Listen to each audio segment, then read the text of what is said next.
আসসালামু আলাইকুম।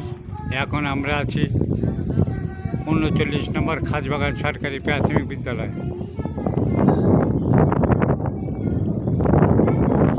বিদ্যালয়টি প্রতিষ্ঠিত ১৯৩৪ সালে। আপনারা দেখেন বিদ্যালয়ের সামনে মাঠে পানি ভর্তি। এই কোমলমতি ছেলেমেয়েরা অত্র বিদ্যালয়ে খেলাধুলো করতে পারে না, খুবই সমস্যা। আমি এখন বিদ্যালয়ের ভিতরে প্রবেশ করে সেখানে কী কী সমস্যা আমরা জানার চেষ্টা করি। আমি এখন আছি অফিস কক্ষে। অত্র খাজবাগান সরকারি প্রাথমিক বিদ্যালয়ের প্রধান শিক্ষক শেখ আব্দুল সত্তার। ওনার কাছে জানতে চাই বিদ্যালয়ের সমস্যা কী, কোনো সমস্যা আছে? আমরা দেখছি তো আপনার বিদ্যালয়ের সামনে পানি আর পানি, কোমলমতি ছেলেমেয়েরা খেলাধুলো করতে পারে না, আর কি সমস্যা আছে?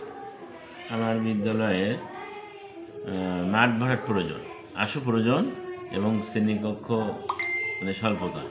শ্রেণীকক্ষ স্বল্পতা। আর পরিত্যক্ত ভবনটি মানে অপসারণ দরকার। আপনি এখানে শিক্ষক কয়জন? 6 জন। সবাই কি আছে নাকি ট্রেনিংয়ে আছে? না, ট্রেনিং নেই, সবাই আপনার আছে, ট্রেনিং মতন কেউ নাই। ঠিক আছে। তো আপনার কোনো শিক্ষকের কোনো স্বল্পতা? না, শিক্ষক স্বল্পতা নাই। তবে আমার পরিত্যক্ত ভবনটা অবসান করা প্রয়োজন, তা না হলে দেখাচ্ছি যে কোনো মুহূর্তে একটা দুর্ঘটনা ঘটতে পারে। দুর্ঘটনা ঘটতে পারে। আপনার ছাত্রছাত্রীর সংখ্যা কতজন? 141। এখন কয়টা শ্রেণীকক্ষ নিয়ে আপনি ক্লাস করছেন ছাত্রছাত্রী? এখন আমি 3টা শ্রেণীকক্ষ অলরেডি চালু আছে এবং একটা সেমিসাইকেলের নিচে একটা শ্রেণীকক্ষ তৈরি করা হয়েছে। আপনাকে এক শিফটে কাজ করেন না দুই শিফটে? দুই শিফটে স্কুল 2 শিফটে চলে। এই ছাড়া আপনার কোনো সমস্যা নেই? মেন সমস্যা হচ্ছে আপনার পানি এবং প্রাচীর এবং ভবন। প্রাচীর এবং ভবন প্রয়োজন। আমরা এত সময় প্রধান শিক্ষক, আপনাকে ধন্যবাদ যে আপনি এই কষ্ট করে দুর্যোগে আসছেন, এই জন্য আপনাকে ধন্যবাদ। আমরা প্রধান শিক্ষক শেখ আব্দুল সত্তারের তার বিদ্যালয়ে কী সমস্যা সেটি জানলাম। এখন আমরা পরিত্যক্ত ভবন কী অবস্থা আছে আপনাদেরকে দেখাবো। চলো দেখেন ভবনের কি করুণ দশা। হ্যাঁ, যে কোনো মুহূর্তে এই ভবনটা ভেঙে পড়তে পারে। আসেন, সামনে আসেন।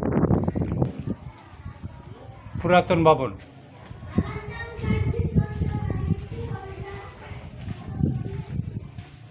এখানে এখন ঝুঁকিপূর্ণ ভবন, বিদায় ছেলেমেয়েরা এখানে পাঠদান করা সম্ভব না, বিদায় এই বিল্ডিংটা পরিত্যক্ত ঘোষণা করা হয়েছে। খুব ঝুঁকিপূর্ণ ভবন, যে কোনো সময় ভেঙে পড়তে পারে। আসল সংস্কারের প্রয়োজন। আসু একটা ভবনের প্রয়োজন। খুব খারাপ অবস্থার ভিতরে অত্র বিদ্যালয়টি। মাঠের তো আপনাদেরকে আগে আমি দেখিয়েছি যে মাঠের কি অবস্থা।